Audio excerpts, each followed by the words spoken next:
Welcome back to the channel, folks. Quick look at some of the earlier bank-wrapped Franklin half-dollar rolls, 1951 through 55, exclusively, specifically, individually, collectively.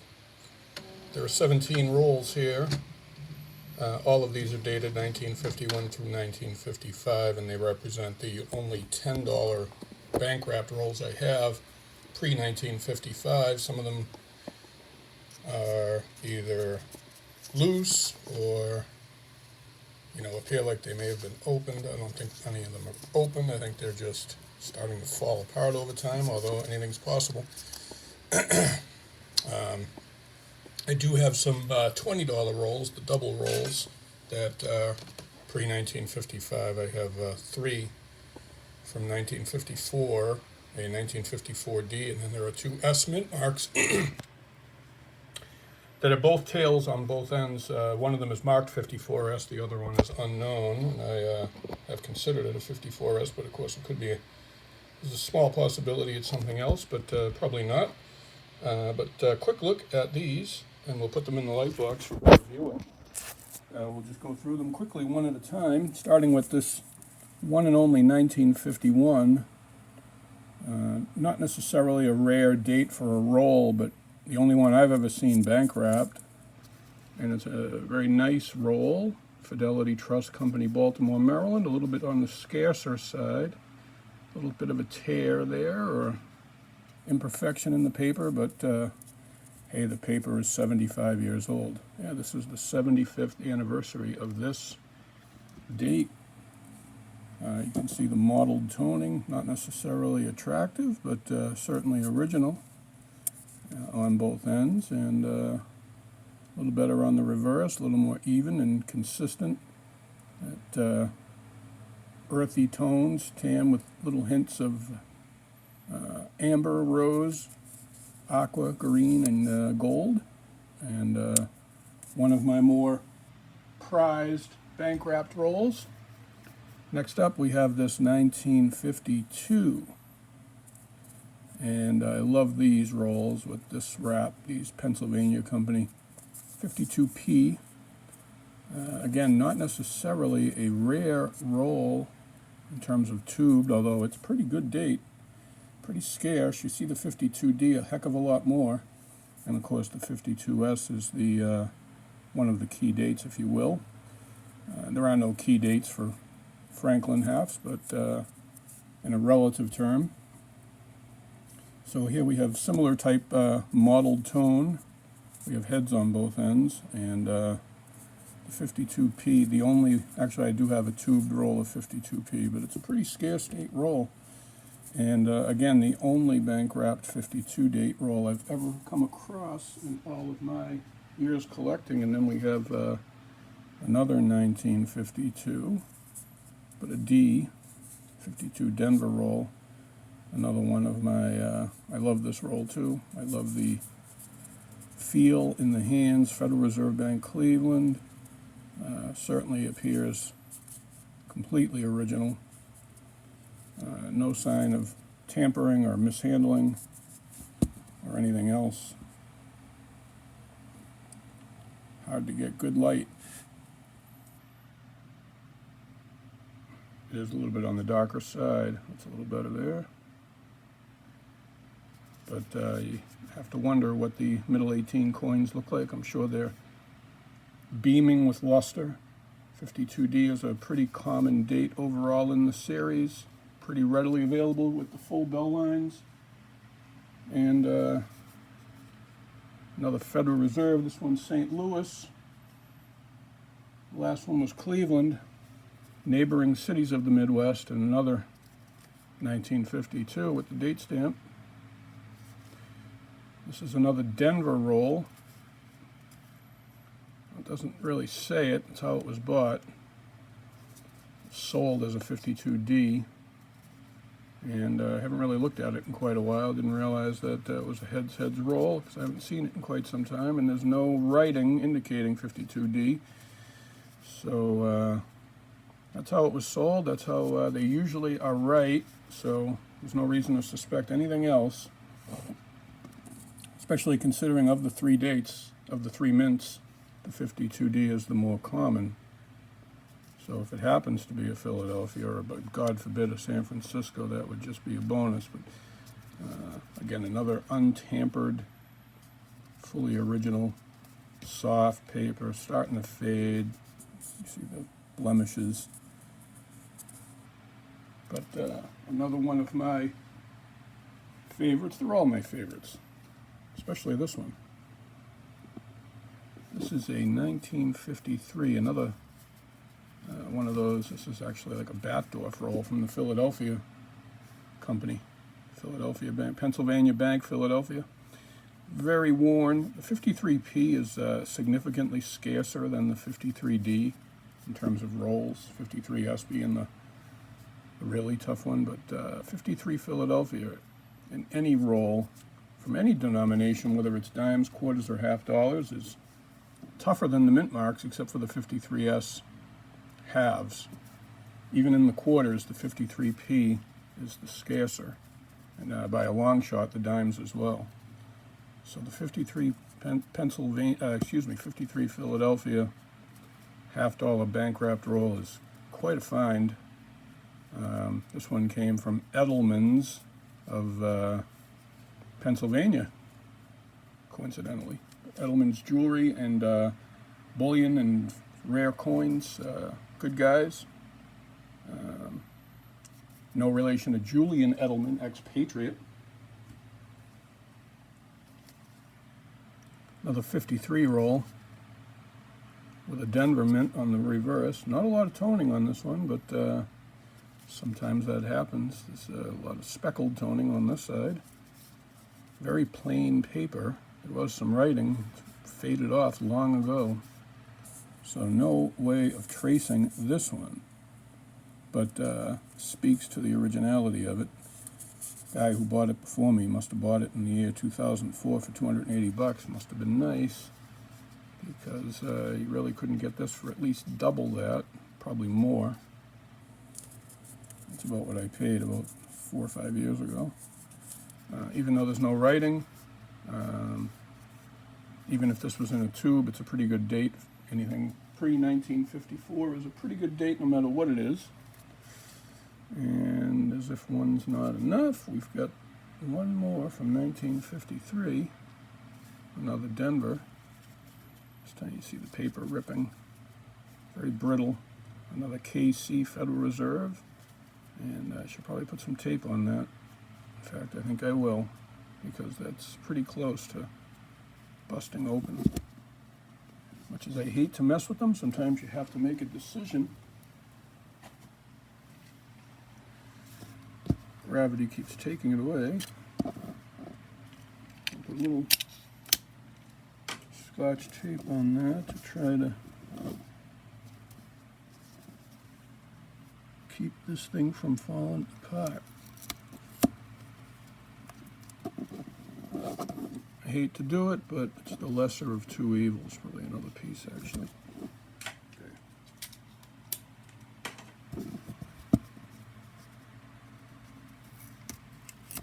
It's not on the seam of the roll, it's kind of in the middle. But that brings us to the next date, this beautifully toned 1954. And this one was won at a recent live auction. Somebody once upon a time probably paid $400 for this, but there's no mint mark and there's nothing written on it. So it's an unknown mint, and that's how it was sold in the auction catalog. I remember the write-up in the catalog, 1954 unknown mint, gray sheet bid, has similar bids for all three mints, PD and S, but even though the 54S is not scarce, any bank-wrapped roll from San Francisco is going to command probably close to a 2x premium from its Philadelphia counterpart, just because you don't see them. The survival rate of San Francisco, especially Washington quarters and Franklin halves, are quite limited. With the exception of 55S dimes, the rest are pretty scarce. Here is a 54P. And we have a heads tails roll, which can verify that. Another one of my favorite. Love the Pennsylvania Trust Company of Philadelphia. Just the way these rolls are assembled, the way they feel, the way they look, tight, Batdorf, faded ink, the whole package as far as I'm concerned. If they all looked like this, I'd be thrilled. But you can just tell by the way that this roll is, and tight isn't always right. Sometimes they were rolled a little bit looser, but these were some of the earlier machine wrapped rolls. We have another 54. This one, I remember I bought this one on eBay about 5 or 6 years ago from a guy who primarily sells stamps. He had a bunch of, he had some coin auctions that, some really nice stuff. I still got a lot of it. 78S Morgan that came back MS64 PCGS was just killer toning. And this was part of that batch from that probably 2021 or thereabouts, but I just love the look of this one. And even though the end is either ripped or possibly opened one time, U.S. Treasury, Washington, D.C., the roll itself is very appealing. I think I added that Scotch tape. Looks new enough. I'm probably trying to keep the integrity of the roll intact. Chase Manhattan Bank, another 1954. And this one, I remember when I bought it, there wasn't much toning. It's been in the safe that's loaded with other bank wrapped rolls and lots of sulfur. And looks like it's starting to, what might eventually become very pretty toning on the reverse. We're getting that nice light colors. Hard to get the light colors. That lilac and dandelion yellow green, lime green yellow.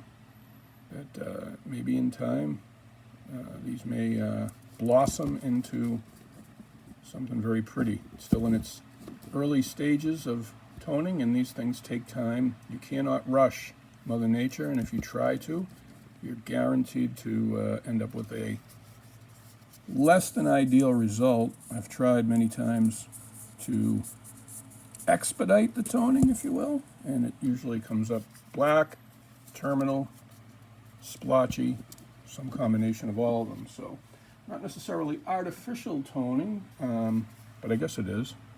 More just an attempt to try to speed it up. And like I said, it never works out. 54 Denver. I think this is the only bank wrap D, 54D I have. Another Federal Reserve of Cleveland. You can see similar toning, but a little bit less attractive than the last coin. It's got some darker colors, inconsistent patterns there, but you can see the obverse has some interesting color going on. I don't like to mess with the paper. Take a chance of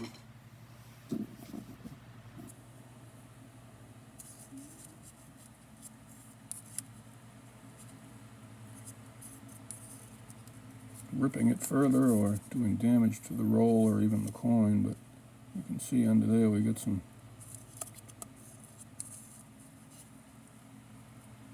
pretty nice color going on.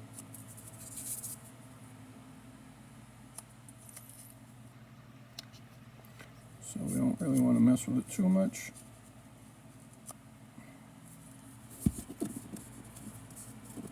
Just let Mother Nature keep working her magic. That's another one of my, even though it's ripped or possibly opened and put back in.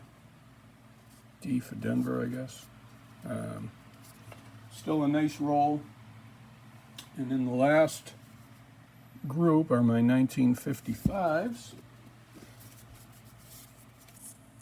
I think this was the first one I got. This was from David Finkelstein. I like the toning. I like the roll itself. I'm not sure if this was from it. This might have been. This is another very nice tight roll. Attractive, appealing. kind of a shotgun roll. Might be a bank, can't really tell. It's smudged, worn, old, 70 years old, 71.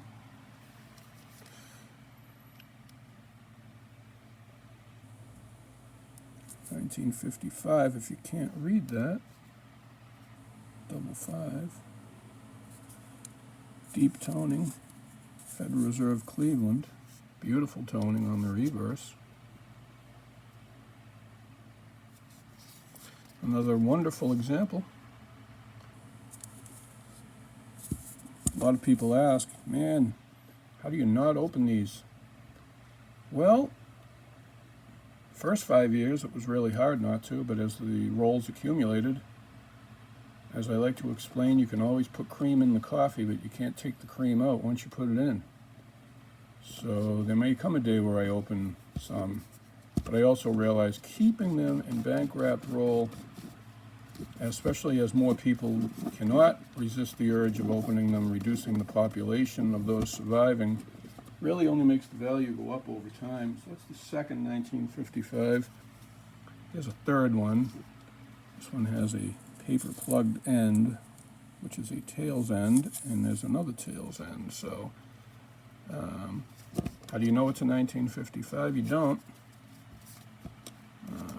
But more often than not, the way it's marked turns out to be correct. But this is something I would never sell on eBay. I already had a couple bad experiences with people trying to tell me that whatever the roll was stamped was not what was inside. And, you know, I have no way to verify that. They have no way of verifying their claim. And I'm not saying that they're lying, but we just will never know. So the few times I sell them on eBay, I always put the disclaimer that, we're not trying to deceive, and we're selling these with the full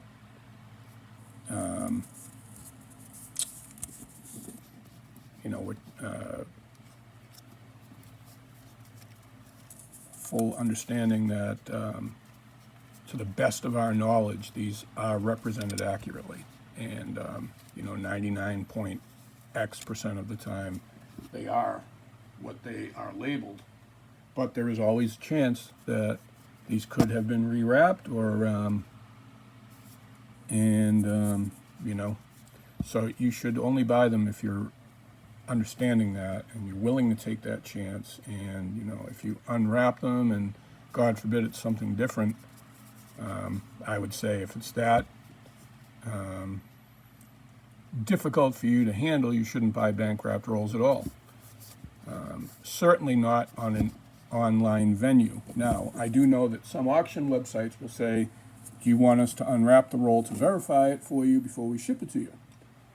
And if the buyer is willing to do that, or asks to do that, obviously there's no returns. Everybody sees what's inside the roll, and if the roll is unwrapped and it's not represented accurately, then it's, the buyer can reject it, and the seller is, has to take the roll back. So, but then what's the point of buying a bank wrapped roll if you're going to ask them to unwrap it? I guess the point would be is that, if they unwrap it and it's the way it was described, you can be certain that the contents are 100% original. But if you ever go to resell it, you'll never be able to resell it as a bank wrapped roll. So it's kind of a conundrum. This is another one of my, I think this is the one that came from David Finkelstein, actually. I guess it was originally sold in 1961 for 1.5 times face value. So even 6 years after this roll was wrapped and released to the public, it already started developing a premium because 1955 was a low mintage year. It's certainly not a rare year. There's so many 55 rolls out there. They're always available, but because it has the lowest mintage, it will always command a premium. And here's another, the last, 1955 with a P, not a question mark. Another one with a paper plug on the end, and another one that I believe is tails. Maybe I'm wrong. I think it is heads. Yes, it is. So that's right. There's your 55. Can you see that? Yes, you can. So we cut back open the paper plug, as I typically will do when we have tails on one end, and in this case it's correct. So it's at least on the end of the roll coin. So these two came from the same batch. Where's the other one? Oh, no, the other ones. Wait a minute. Did they come from the same batch? Yes, they did. So they're both of the same. They both came together.